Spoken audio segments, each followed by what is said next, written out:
Hey everyone, and welcome to the Dota 2 Builds of the Week, the weekly series where I show you guys top 5 meta builds to help you get started with new heroes in Dota 2. As always, a link to all the heroes and the builds are down in the description below, as is a link to my Twitch if you want to join the action live and have some fun. Regardless of that, we're starting today with Position 1 Lifestealer. Lifestealer is a hero that is frequently in the pro meta and a hero that actually represents a really strong carry for players at all stages of their Dota 2 experience. His build has some nuance to it, but is relatively straightforward, especially if you're relatively new to the game. You are taking a value point in each Ghoul Frenzy, Feast, and Rage. From there, you're going to be focusing on getting the Ghoul Frenzy down first, then the Feast, and then once you start team fighting specifically, you're going to want to get Rage because it essentially is a free BKB with movement speed bonus as well. With that being said, there's a couple options with the talent tree. You definitely do want to go towards your attack speed and damage if you can. It is vital for farming faster and for sustained DPS, but if you find yourself a little bit behind and you're dying a little fast, you can take the health and the evasion talents, which will generally provide you with a lot of sustain and health. With that being said, you are taking a lot of stats with the items. You are going with your Helm of Iron Will first. It's going to give you armor and health regeneration that helps you sustain the lane. And then from there, some people like to go Horror of Corrosion immediately after the Helm, but a lot of pros are going Armlet first and then getting the Orb of Corrosion, which helps them to kind of like get the Armlet and then get the kills with the Orb of Corrosion and the Armlet in combination with one another.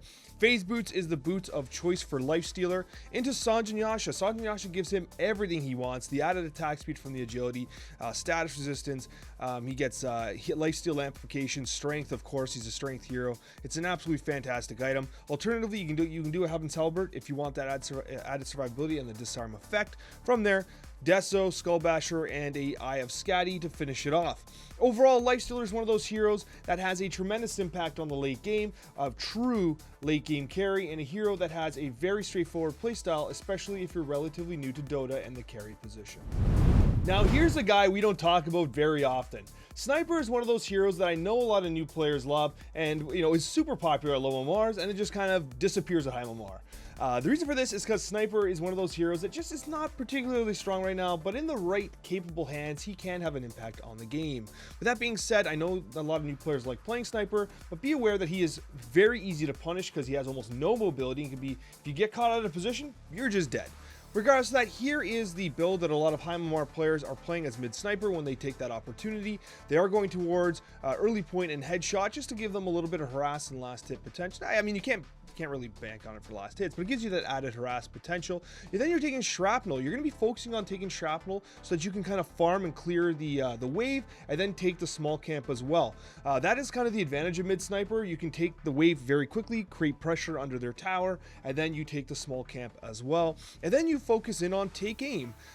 This allows you to this particular build revolves around kind of being combative relatively early. You're taking stats for the laning phase. You're not going a bottle with a sniper. You're actually building a Wraith Band here, and then you're going to go boots into Mask of Madness. Now, the nice thing about Mask of Madness is once you cast your Shrapnels, you cast Take Aim, you activate your Mask of Madness, and you're just headshot procking guys like crazy. With the attack speed, it also helps you to farm very fast. Dragonlance into Silver's Edge. Currently right now the build revolves around Silver's Edge. Not only does it give you damage and attack speed, it gives you a pseudo escape if they're not carrying detection or dust, which is beneficial, and of course the crit opportunity as well. It's a very good item for Sniper. Into Hurricane Pike, Satanic, and Skadi. That is kind of like the straight up build. If you're against a PA or someone with evasion like a mid Wind Ranger, you can go like a Monkey King Bar. Then you have the Maelstrom and Mjolnir kind of build if you don't want to go into the Silver's Edge, for instance. A lot of variation, but generally speaking, if you are new to the game and you are playing mid-sniper, this is the kind of build you'd want to go because it allows you to farm very effectively with Shrapnel early on. Are you interested in pissing off every single person you lane against? Well then, if you are, Viper is the hero for you. We don't often speak about Viper because he kind of like wanes in and out of the meta a little bit, but one thing he always is super damn annoying. And right now, Viper is being played very commonly in the offlane role and even sometimes in safe lane, but you're seeing a lot of offlane Viper right now because not only does he have a break with his Nether Toxin, which is incredibly valuable, but his poison attack represents such an annoyance in the laning stage that he's a lane bully, right? He sets back the safe lane carry of the opposite team and just really helps your team dominate, right? Corrosive Skin gives you a ton of magic resistance, helps you survive fights, and Viper Strike, You know, it pierces BKB, it does a ton of magical damage. It's just a damn good spell. And here's the thing though, right? You have magical damage, magical damage, magical damage. People are starting to build like E-Blade on Viper. You're seeing it here and there. It's a bit of an extension item, but let's talk about what's going on here first, okay? You are building towards spell lifesteal. You are being an offlaner, right? You're not necessarily core. You're taking the health. You're taking Viper Strike DPS and Corrosive Skin slow. From there, however, what's important to understand is you're actually building double Wraithband. This is not a mistake. I know you're looking at this like, Alex, double Wraithband. Wraithbands are out of the map. Double Wraithband, okay, on Viper. You are combative, you're a lane bully, double Wraithband. This is what the pros are doing. This is what high MMR players are doing. Double Wraithband into Power Treads or Dragonlance, and you are literally a nightmare to play against, okay? From there, BKB into his Agnum Shard, which basically allows you to poison attack buildings and increases the amount of stacks that you can apply, okay? It's a great Agnum Shard.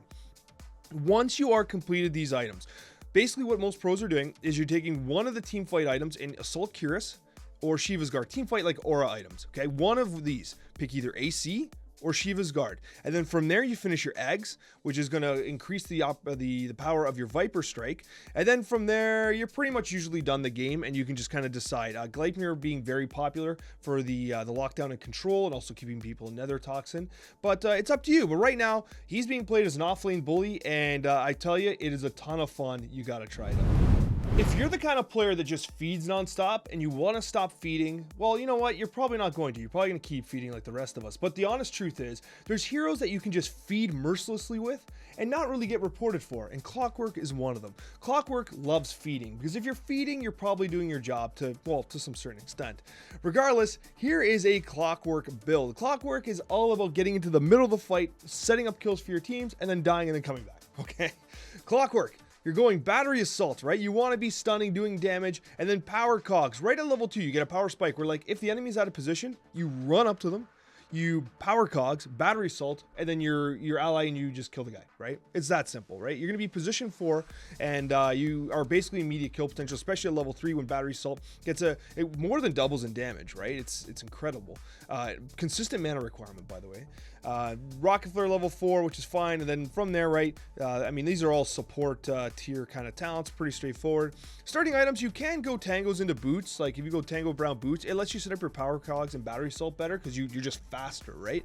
But what has been more common lately is actually taking regen to the lane, taking a Windlace though for that added movement speed, and then building into Tranquil Boots. So taking the Windlace for the movement speed and then building the boots later on. Now with that being said, Clockwerk does benefit from a magic wand because he's always in the middle of the fights and the ganks, right? He tends to takes a lot of damage. He gets a lot of charges on his wand, and you want that burst of healing because like you're literally just begging for death every time you power cogs in a team fight, right? Urn of Shadows, you're basically involved in every gank and kill, so it's beneficial to have it. Soul Ring, he has mana issues, so Soul Ring is a great combination with Tranquil Boots because you can proc Soul Ring's active effect, and it does not actually break the effect of Tranquil Boots, which is great. Into his Agnum Shard, which is one of the funnest in the game. You get to fly around and then hookshot people. Into his Ags, which is basically like a overclocking kind of reset for all his abilities. It's like it's just great. From there, right, extension items, your usual support things. Spear Vessel, a great kind of extension to Urn of Shadows. One thing a lot of players do not realize, well, newer players at least, with Yule Scepter Divinity, is that not only can you power cogs battery assault, but when you Yule Scepter, the battery assault will actually still continue while you're invulnerable in the air and actually hit and stun enemies on the ground. So it's kind of like one of those ways you can not only interrupt like axes and Legion commanders and stuff like that where you really need a Yules, but it also gives you some utility and survivability in those team fights and engagements. So also an excellent item for him. And oh, another one that's great, Orchid. Because you're ganking, what you can do is you can, with your Agnum Shard, you fly up in the air, you hookshot somebody, you Orchid them, power cogs them, and battery assault them, and they're just like, well, I can't cast spells, I guess I'm dead. It's great against like Pucks and Queen of Pains, anti-mages, people that want to like blink out of your cogs, right? Anybody that can just get out of your cogs, Orchid is a great option for a position 4 Clockwerk. Rylai the Crystal Maiden. One of the prototypical position 5s of Dota 2, one of the most famous position 5s of Dota 2, one of the most popular position 5s of Dota 2. And you know what? The great thing about this is an updated guide. And if you are interested in learning Crystal Maiden from scratch, I'll actually link my full guide up above where I take you through everything you need to know to get started with this hero. This is actually an updated build. This is something that that some pros have been doing. I was watching Owie 2000 do this, and it was interesting because the current meta has a lot of spellcasters, especially at mid, and so they were focusing on taking the Arcane Aura earlier and taking a value point in Frostbite and focusing in on the Arcane Aura first and maxing out Crystal Nova because you tend to team fight a little more often. The meta's a little faster paced right now. So this is a bit of an adjustment to the build in the video I linked up above, but it's great because it is exactly what you need to do as a Crystal Maiden. And Crystal Maiden is one of those heroes that like you love to play with because the Arcane Aura is great. She's a straight up support with her itemization. Your Glimmer into Force Staff. You can actually Force Staff Glimmer into Freezing Field and basically like just melt entire teams. Her Aghanim Shard is great, gives you the mobility during Frozen Field. And you know, you can't understate the effectiveness of a Blink Dagger into Frostbite when a hero is trying to get away or trying to initiate and lock down very kind of mobile targets. She's a great hero, a fantastic position 5, but be aware of how squishy she is, and she has no inherent escape, so that's why you have to itemize for her escape in like Force Staffs and Glimmer Capes, because if you're out of position, you're dead. But regardless of that, thank you so much for watching, and a very special thank you to all of our wonderful subscribers. Take care, everyone, and we'll see you in the next Dota 2 video.